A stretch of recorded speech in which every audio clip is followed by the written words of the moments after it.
오늘 여호와 샬롬 평강의 하나님이라고 하는 제목으로 같이 은혜를 나누겠습니다. 나라마다 인사말이 다양하죠. 미국에서는 보통 처음 만나게 될 경우에 보통 악수를 하면서 Nice to meet you 이렇게 인사를 하죠. 일반적인 만남의 인사입니다. 태국 같은 데서는 손을 합장하면서 살짝 숙여서 인사를 합니다. 사와디캅, 남자에게는 사와디캅, 그리고 여자에게는 사와디카 이렇게 해서 태국식 인사를 합니다. 인도의 인사말, 인도에서는 또 나마스테 그런 말 들어보셨죠? 네, 그 힌두식 인사를 하는데 이 뜻은 당신을 존중합니다 그런 뜻입니다. 한국에서는 어떻게 할까요? 보통 안녕하세요, 반갑습니다. 가장 일반적인 그런 한국식 인사인 것이죠. 예전에 우리 한국에서는 이런 인사가 많이 있었습니다. 식사하셨어요? 밥 먹었니? 왜냐하면 그 당시에는 가장 큰 관심사가 이 사람이 밥을 먹었는지 안 먹었는지가 굉장히 중요한 관심사였다고 합니다. 그만큼 경제적으로 좀 어려웠던 우리 시대를 반영하는 인사가 아닐까 생각이 됩니다. 이스라엘의 인사말의 가장 중요한 인사는 샬롬입니다. 샬롬, 바로 이런 인사를 주고받고 사람들이 만날 때 또 헤어질 때도 샬롬 이렇게 인사하는데 우리말에 안녕하세요 해당되는 그런 흔히 사용하는 인사말입니다. 원래 이 샬롬의 그 뜻이 평화입니다. 평화, 평강. 사람과 사람 사이에 당신에 대한 그런 악한 감정이나 적대적 감정이 없이 좋은 관계를 유지하면서 그 관계 속에서 샬롬 이렇게 얘기하는 것이죠. 하나님의 평강이 당신의 삶 가운데 넘치기를 축복합니다. 우리가 이제 주일날에도 인사할 때 서로 사랑하고 축복합니다라고 하는 것, 그런 의미가 담겨 있는 것입니다. 하나님의 평강이 당신의 삶 속에 가득하기를 축복합니다. 샬롬 이렇게 인사하는 거죠. 그러나 이 샬롬은 단순히 사람과 사람 사이에 단순한 인사말 정도가 아니라 여기에는 하나님과의 관계를 나타내는 신앙적 의미가 담겨 있습니다. 오늘 우리가 배우는 하나님의 이름, 지난주에 이제 우리가 하나님의 이름 시리즈를 처음 했고 오늘 두 번째인데요. 오늘 두 번째 하나님의 이름은 여호와 샬롬입니다. 평강의 하나님. 우리 신앙생활 하는 동안 우리가 항상 하나님의 이름을 묵상해야 되는데 그 중에 하나는 하나님은 평강의 하나님이시다. 우리에게 평강을 주시기를 원하시고 내가 누리는 이 모든 평강이 하나님으로부터 온다라고 하는 것을 믿고 우리가 살아가는 것이죠. 오늘 그래서 평강의 하나님 여호와 샬롬을 또 우리가 깊이 오늘 말씀에 통해서 배우기를 원합니다. 그러면 우리 삶 가운데 여호와 샬롬, 그 평강의 하나님이 가장 필요할 때가 언제인가를 오늘 이 기드온의 이야기를 통해서 살펴보기 원합니다. 평강의 하나님이 필요할 때는 우리가 삶의 가장 큰 고통 가운데 있을 때에 필요하다라고 하는 것입니다. 여러분 오늘 이 사사기 6장을 읽었는데요. 6장에 나오는 그 주인공이 바로 기드온입니다. 기드온 많이 들어보셨죠?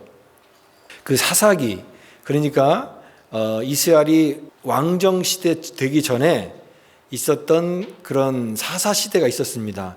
12명의 사사가 나오는데 그 중에 대표적으로 우리가 잘 아는 삼손이라든가 또 그 다음에 오늘 나오는 본문에 나오는 기드온이라든가 이런 사사들은 많이 익혀서 아실 것입니다.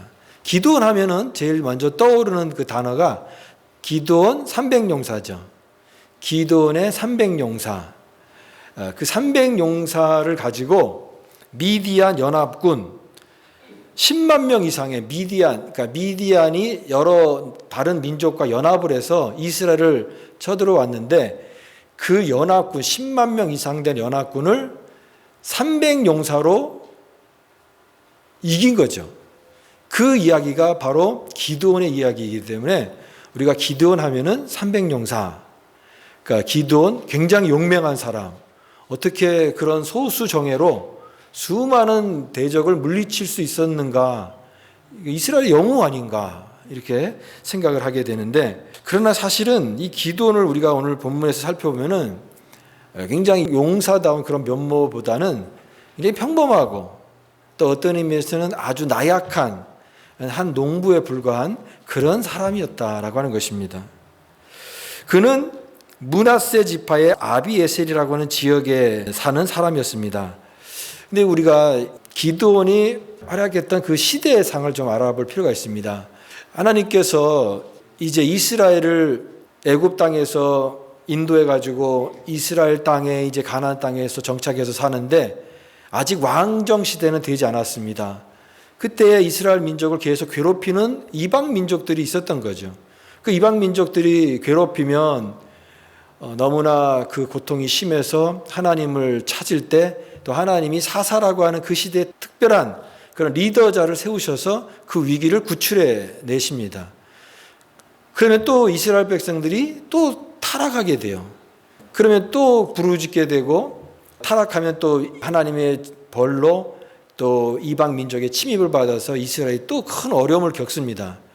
그렇게 해서 하나님이 또 사사를 또 세우시고, 이런 사사들이 12명이 사이클처럼 반복이 되는 타락, 하나님의 심판, 그 심판에서 하나님의 구원, 사사를 통한 구원, 이런 사이클이 12번이나 이렇게 반복이 되는 내용이 바로 사사기의 시대인데, 오늘의 주인공은 바로 기드온이죠. 근데 기드온 시대에 어떤 민족이 있었냐면 미디안 민족이 계속해서 이스라엘 백성들을 괴롭혔다라고 하는 거예요.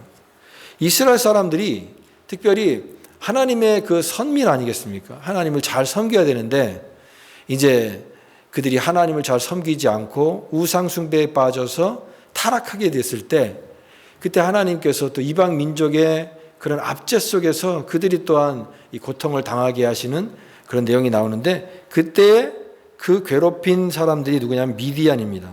미디안에 7년 동안의 지배를 받게 되는 거예요. 예를 들면 그 당시에 뭐 농경 시대니까 농사를 지어서 수출을 다 준비해 놓으면 그때 이제 미디안들이 와가지고 그 농사물을 다 뺏어가는 겁니다.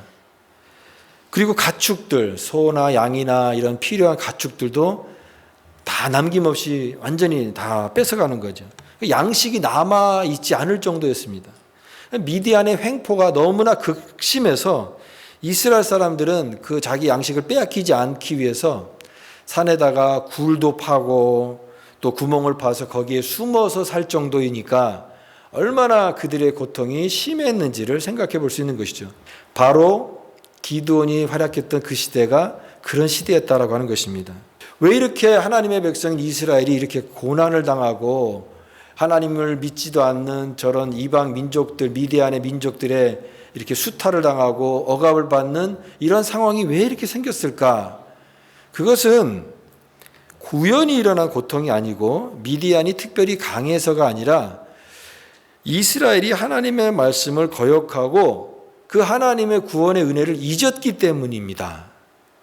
그 사실을 깨닫게 하기 위해서 하나님께서 한 선지자를 통해서 깨우쳐 주십니다. 너희들이 이와 같은 고통을 당하는 것은 바로 이와 같은 은혜를 잊어버리고 우상 숭배를 하기 때문이다. 그래서 그것을 이제 깨닫게 되었고 그들이 이제 회개하면서 하나님의 도우심을 구하게 되는데, 하나님께 도움을 청하는 그 고통을 들으시고 그들의 부르짖음에 하나님이 응답하셨죠.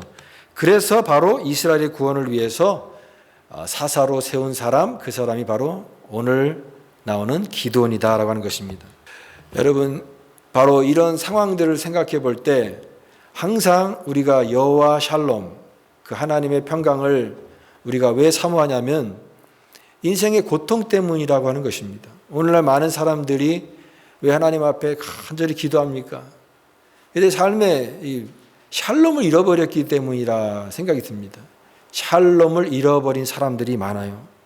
샬롬, 다른 말로 하면 하나님의 평강을 내 삶에 느끼지 못하고 살아가는 사람이 얼마나 많으냐 하는 거예요. 신앙생활하고 교회를 다니고 하나님 믿는다고 하지만 내 마음에 하나님의 샬롬, 하나님의 평강이 잃어버리고 그 평강 없이 살아가는 사람들이 너무나 많다라고 하는 거예요. 삶의 무기력과 절망감에 빠져서 어떠한 삶에 대한 기대와 소망도 없이 그렇게 살아가는 삶은 샬롬이 없는 삶이에요. 샬롬이 떠난 그런 삶이라고 하는 것입니다. 오늘 우리가 하나님과의 관계가 단절되어 있다고 한다면, 내가 하나님과의 관계 속에서 하나님과의 관계가 단절되어 있다고 한다면 내 안에는 샬롬이 없는 거예요. 그래서 샬롬을 회복해야 되는 것입니다. 샬롬의 회복. 샬롬의 은혜는 다른 말로 하면 회복의 은혜입니다. 회복의 은혜예요. 무너진 관계, 또 무너진 어떤 평안을 다시 새롭게 회복하는 은혜가 필요한 것이죠. 근데 이스라엘이 이 역사를 보게 되면 평온할 때는 하나님을 잘 찾지 않아요. 삶의 고통이 막 심하게 몰려오고 힘들어질 때 그때 하나님을 찾거든요. 오늘날도 마찬가지죠. 언제 하나님을 찾습니까? 내가 힘들 때, 내가 정말 아쉬울 때 하나님을 더 찾는 것 같아요. 그게 나쁘다고 말할 수는 없지만 우리들의 인간이라고 하는 것이 그런 것 같습니다. 아쉬울 때는 찾지만 그렇게 아쉽지 않을 때는 하나님을 그렇게 덜 찾게 될 수밖에 없다라고 하는 것입니다. 그런데 그때에도 내가 고통 가운데 너무 힘들 때에도 부르짖으면 하나님이 또 들으세요. 우리의 고통에 귀를 기울이세요. 그들을 들으신다 이렇게 말씀하십니다. 삶의 고통이라는 것은 죄악으로 인해서 생긴 고통이 있어요. 내가 죄를 지어서 그 죄 때문에 오늘 그 사사기에 나오는 이스라엘의 그 고통도 그들이 하나님을 은혜를 잊어버리고 우상 숭배에 빠졌을 때는 하나님께서 그런 고통을 허용하실 때가 있습니다. 그러나 삶의 모든 고통이라고 하는 것이 모든 게 다 죄의 결과는 아닐 수 있습니다. 예를 들면 천재지변이 일어나거나 또 최근에 이런 비행기 사고 또 큰 불이 일어나고 이런 모든 큰 피해들은 반드시 죄의 결과는 아닙니다. 죄가 아니어도 우리가 살아가는 삶 속에는 항상 이런 삶의 고통과 어려움이 있을 수가 있다고 하는 거예요. 누구나 다 인생의 계획을 갖고 있죠. 내가 이런 계획을 갖고 있는데 그런데 우리가 살아가다 보면 반드시 우리의 삶을 어렵게 하는 변수가 생깁니다.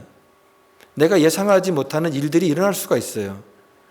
우리가 살아갈 때 몸이 병이 날 수도 있고 또 생각하지도 못했던 삶의 고통이 일어날 수가 있죠. 그럴 때에 제일 중요한 것은 빨리 그 제자리로 돌아갈 수 있는 것이 필요합니다. 제자리로 돌아가거나 아니면 새로운 길을 개척하거나. 그리고 기억할 것은 이러한 고통으로 우리의 삶이 무너지려고 할 때 우리가 제일 먼저 구해야 될 것은 오늘 말씀처럼 샬롬, 하나님의 평안, 이 샬롬을 회복하기 위해서 그 은혜를 구하는 것입니다. 실제적인 행동만이 아니라 먼저 삶의 고통이 밀려올 때 먼저 하나님을 찾아야 돼요.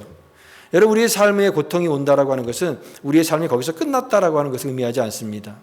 하나님은 그것이 끝이 아니라 새로운 내일을 향해서 일어나게 하시려고 하는 하나님의 뜻이 있어요. 그것이 바로 회복의 은혜이고 그런 샬롬의 은혜를 우리 성도는 구해야 된다라고 하는 것입니다. 여러분 삶 가운데 어려운 일이 있습니까? 너무 힘든 일이 있어요? 그러면 여러분 샬롬의 은혜를 구하시기 바랍니다. 샬롬의 은혜는 회복의 은혜이다.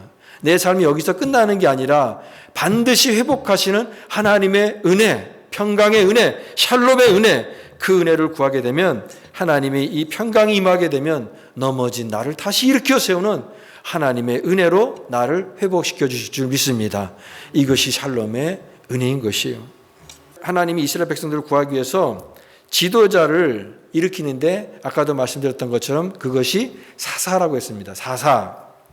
이스라엘의 왕이 되기 전에, 왕정 시대가 열리기 전에 이 사사는 민족을 인도하는 그런 중요한 역할을 했고 또 그들의 대적을 물리치는 리더자로서 굉장히 중요한 역할을 했습니다.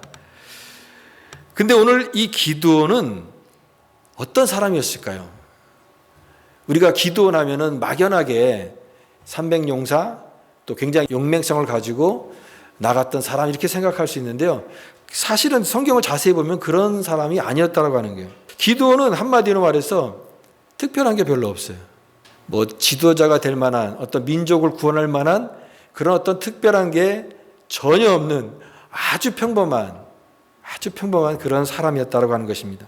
그리고 마음이 강해야 되는데, 오늘날로 말하면 뭐 멘탈이 강해야 된다고 그렇게 얘기하잖아요. 이 멘탈이 강한 사람이 아니었어요. 어떤 의미에서는 굉장히 소심하고 아주 겁이 많은 그런 사람이었습니다. 본인 스스로도 그렇게 얘기하죠. 15절 말씀에 그러나 기드온이 그에게 대답하여 이르되 오 주여 내가 무엇으로 이스라엘을 구원하리까? 보소서 나의 집은 므낫세 중에 극히 약하고 나는 내 아버지 집에서 가장 작은 자니이다. 이게 겸손의 의미도 되겠지만 자기가 볼 때에도 나는 별 특별한 그런 사람이 아니고 너무 약한 사람입니다. 나는 약해요 그렇게 말하는 것이죠. 마음이 담대하지 못하고 겁이 많은 그런 사람이었습니다. 볼품없고 가장 작은 자.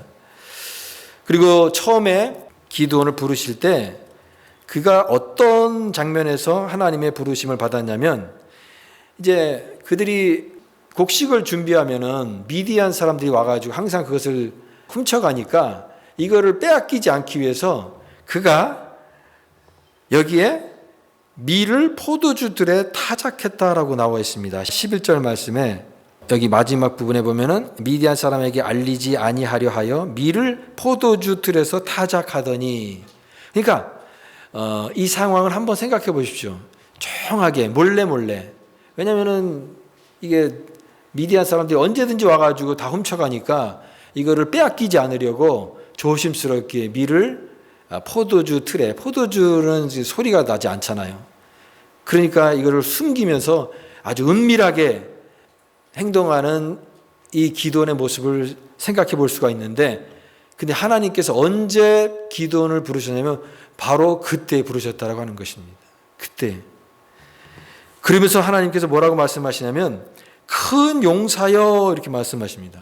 큰 용사여. 여기 12절 말씀, 여호와의 사자가 기드온에게 나타나 이르되 큰 용사여 여호와께서 너와 함께 계시도다. 큰 용사여, 너는 위대한 강력한 용사다. 근데 하필이면 원래 이렇게 조심스럽게 타작을 하고 있는 그 상황 속에서 하나님께서 큰 용사여 부르니까 기드온이 얼마나 당황스럽겠습니까? 우리로 치면은 몰래 조용하게 숨어서 이렇게 하려고 하는데 하나님이 나타나셔가지고 너는 용사다, 믿음의 장부다 이렇게 얘기하면 우리가 얼마나 황송하고 또 얼마나 이렇게 송구스러운 마음이 들겠습니까? 하나님 하필이면 내가 막 기도하고 막 찬양하고 힘있게 있을 때 그때 하나님이 용사여 그러면 담대하게 나갈 수 있는데, 뭔가 이렇게 조심스럽게 숨어서 하는 그 상황 속에서 갑자기 나타나셔가지고 너는 용사다 그러니까 이 기드온이 느꼈을 당황스러움을 한번 생각해 보시기 바랍니다. 그런데요, 하나님께서 왜 그를 큰 용사라고 부르냐면 지금 그 기드온의 그 상황을 말씀하시는 것이 아니라 기드온이 앞으로 행할 일에 대한 하나님의 예언과 같은 말씀이에요. 그리고 그 얘기는 너의 능력이 아니다라고 하는 거예요. 너를 통해서 이루실 하나님의 일들에 대한 말씀을 하시는 거예요. 그래서 큰 용사여라고 한 다음에 그 뭐라고 말씀하십니까? 여호와께서 너와 함께 계시도다 그랬습니다. 여호와께서 너와 함께 계시도다. 큰 용사는 어떻게 되는 것입니까? 그런 자질을 가지고 있고 그런 자격 조건을 가지고 있는 데서부터 시작되는 것이 아니라 하나님이 너와 함께 하심으로써 너는 큰 용사가 되어서 하나님의 쓰임받는 일꾼이 되어서 이스라엘 역사를 구원하는 네가 그런 사사가 될 것이다 라고 하는 말씀이에요. 여러분, 그것이 기드온에게 임한 하나님의 역사였던 것입니다. 하나님이 함께함으로 너는 큰 용사가 될 것이다. 저는 사사기에 나오는 또 다른 사사 중에 한 사람이 생각났습니다. 그 사람이 에훗입니다. 언젠가 제가 이 에훗에 대해서도 같이 여러분들과 나눴던 기억이 나는데, 에훗, 이 사사기 3장에 나오는데요, 에훗의 부르심도 비슷합니다. 근데 에훗은 특징이 뭐냐면 왼손잡이라고 돼 있죠. 왼손잡이 에훗 이렇게 우리가 기억하는데, 그 에훗이 왼손잡이다라고 하는 번역이 사실은 좀 문제가 있는 번역이다라고 얘기합니다. 정확한 번역이 아니에요. 그 원문의 의미는 그 왼손잡이라는 말이 오른손에 장애가 있는 그런 뜻이라고 합니다. 그러니까 에훗은 어떤 사람입니까? 이스라엘을 구원한 사사기 3장에 나와 있는 에훗은 왼손잡이 에훗이 아니라 오른손에 장애가 있는, 한마디로 말해서 오른손에 뭔가 장애가 있어서 정상적인 생활을 하기 힘든 장애를 가지고 있는, 불편함을 가지고 있는 에훗. 근데 그 에훗이 하나님의 쓰임 받았는데 어떤 성경 번역가가 참 에훗에 대해서 이렇게 평가한 내용이 너무나 은혜가 되는 거예요. 에훗은 오른손 장애가 있었기 때문에 더욱 하나님만 의지하였고 하나님은 그의 오른손이 되어주셨다 라고 하는 것이죠. 여러분, 약한 부분이 있어요. 우리 삶의 약한 부분, 여러분에게도 다 약한 부분이 있잖아요. 근데 그 약한 부분 때문에 내가 하나님 앞에 쓰임받지 못할 거라고 생각하는데 하나님의 계획은 다릅니다. 우리의 가장 약한 부분을 통하여서 하나님은 사용하기를 원하십니다. 그래서 사도 바울이 얘기했던 게 있잖아요. 약할 그때가 곧 강함이라. 하나님은 내가 능력이 있어서 내가 이만큼 하겠습니다라고 하는 사람을 사용하시는 것이 아니라, 하나님, 나는 아무것도 아닙니다. 나는 이렇게 부족합니다. 그런 부족함 때문에, 오히려 약함 때문에 두려움이 많아서 철저히 하나님만을 의지할 수밖에 없는 자를 들어서 하나님은 위대한 하나님의 역사를 이루어 가시는 것입니다. 이걸 깨달은 거예요. 여러분, 오늘 우리도 하나님이 나를 향한 기대와 소망을 가지고 있는 것을 우리가 깨닫지 못하고 살아갈 때가 많아요. 평범한 농부 이 기드온에게 하나님께서 찾아오셔서 샬롬의 은혜를 주시니까 큰 용사로 쓰여질 자기 자신의 사명감을 깨달은 것입니다. 내가 여지까지는 그냥 혼자 숨어가지고 몰래 타작을 하던 그런 평범한 농부였는데, 그러나 하나님께서 나와 함께 하시니까 샬롬의 은혜를 깨달으니까 나를 향하여서 하시는 하나님의 계획과 사명이 무엇인지를 그때 깨닫게 되었다라고 하는 거예요. 그것이 여호와 샬롬, 평강의 하나님이 나와 함께 하십니다라고 하는 의미인 것입니다. 우리가 살아가면서 내가 하나님의 일을 하고 싶고 또 하나님 나라를 위해서 나도 어떻게 사용해야 될지, 나도 삶을 내가 드려야 되는데 하나님, 내가 어떻게 해야 될지 모르겠습니다. 나는 내 삶을 하나 간수해 가는 것과 내 삶을 영위해 가는 것도 너무 힘든데 내가 뭘 어떻게 하겠습니까? 내 인생의 고통 속에서 내가 뭘 해야 될지 나 아무것도 모르겠습니다. 나는 이렇게 어떻게 해야 될지 모르겠습니다. 그렇게 힘겹게 느껴질 때가 있습니까? 그러나 오늘 우리가 기억할 것은 가장 그렇게 연약할 그때에 하나님이 그런 기드온을 부르셨다라고 하는 거예요. 우리가 다른 사람이 나를 향한 기대와 소망이 없다 할지라도 하나님은 우리를 향한 기대와 소망을 결코 버리시지 않는다라고 하는 것입니다. 그래서 우리를 소명의 자리로 부르셔서 하나님 나라의 귀한 일꾼 되게 하시는 그 하나님의 부르심이 있다라고 하는 거예요. 능력의 문제가 아니라 부르심에 대한 순종의 문제예요. 약할 때가 오히려 강한 것입니다. 우리를 큰 용사라고 부르십니다. 너는 큰 용사다. 우리는 졸개가 아닙니다.